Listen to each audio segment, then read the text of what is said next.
Hello OG! Welcome to SNR Rendezvous Farm.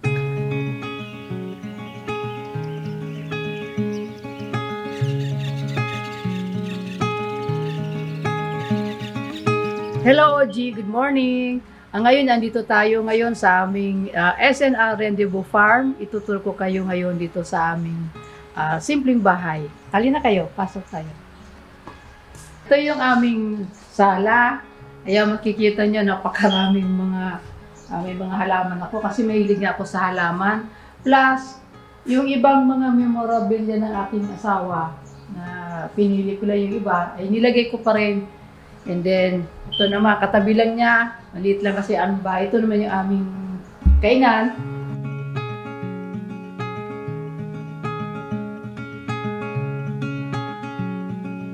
Started po nung pandemic, nung 2020. At na-realize namin na while meron kaming bahay at may kondo kami sa Manila, talagang buhay probinsya, yun pa rin ang the best. Actually, I'm from Naga City. Ang wife ko naman ay from Uwas, Albay. So, dito talaga yung naisip namin na lugar kung saan kami maghahanap ng retirement place namin. Wala kaming properties, any properties here in Naga City or in Bicol. Pati siya, wala din eh.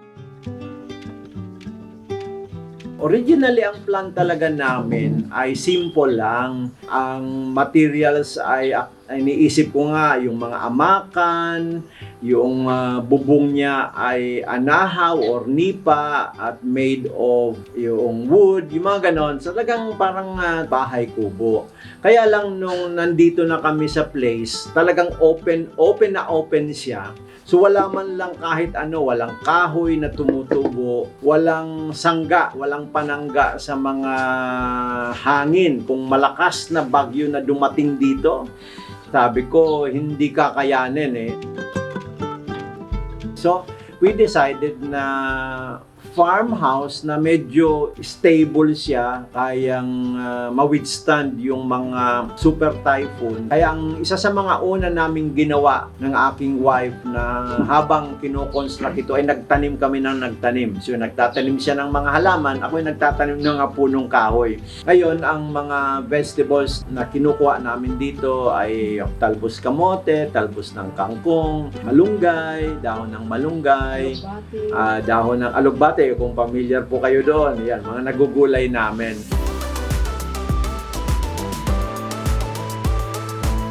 Ito yung place na kung saan kami pwede minsan maglagay ng ibang food para malapit sa aming table. Meron po kaming kwarto, ito yung aming room. And then ito po yung aming kitchen naman.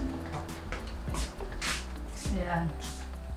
Ito mga na-harvest nito sa aming farm, sa kanyang manukan niya. Ayan, may mga itlog kami. Ito naman yung aking kusina na gusto ko lang, ganito lang. Ayan, kasi ayan, open siya. Open, tanaw ko yung mga tanawin dyan sa labas. Dito po yung aming pinagawa na public CR na.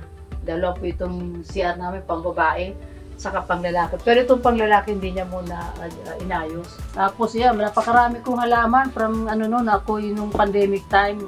Nung nandito na kami, wala akong ginawa. Yung isang puno, nihati-hati ko yan. Kaya yan, dumami na sila hanggang sa iba kong halaman. Ito po yung pinaka-favorite kong place din dito sa amin sa Birana. Kasi minsan pag dito ako naupo.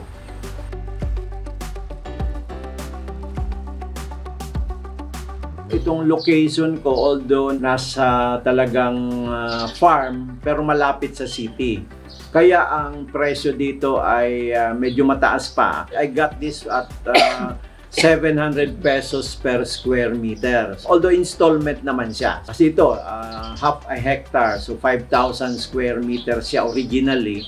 That would be 3.5 million. Ngayon, it's now 1 hectare kasi binenta sa akin yung katabi. And okay naman sa akin kasi yung katabi na binenta sa akin, ginagawa ko na talagang nandun yung aking mga alagang farm animals. So doon ko linagay.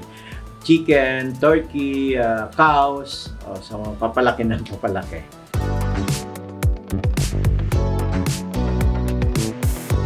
Alam niyo ba itong kubo na to? Dito kami noon, nag-stay ng asawa ko nung ginagawa yung aming farmhouse. For 6 months, dito kami habang kinoconstruct siya. Yung isang kubo pa na sinasabi namin, kasi naging dalawa yan, pinagtapat namin sila, yun na yun.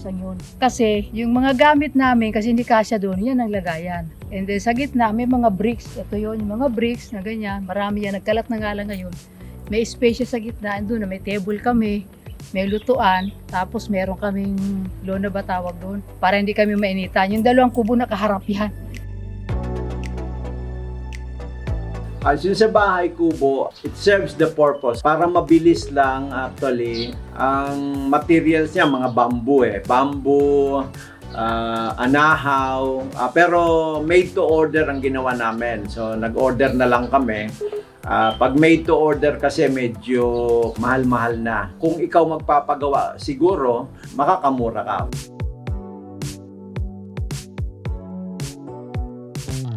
Mas masarap ang pakiramdam ko dito sa probinsya kasi tahimik, tapos yung kapaligiran maganda. We're happy that even the birds find our farmhouse a conducive place for them to build their own home also. Although dalawa lang kami, pero andyan na nga yung anak namin, kasama na rin namin dito. Pinatayuan na rin namin siya, nadagdag na ng another infrastructure dito.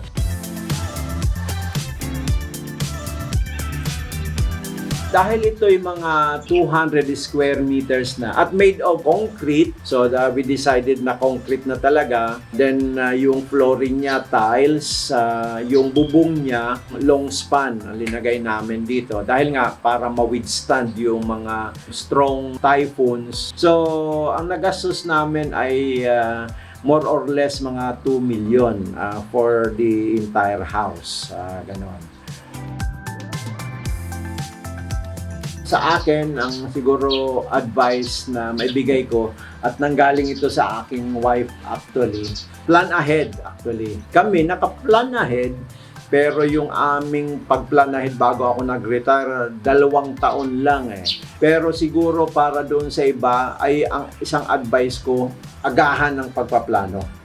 Because darating na magre-retire ka. Do not wait for that time that you are already retired, saka ka mag-iisip, teka muna, anong gagawin ko? Want to share your house and get featured? Email us at stories.onlygood@gmail.com and tell us about your interesting home story.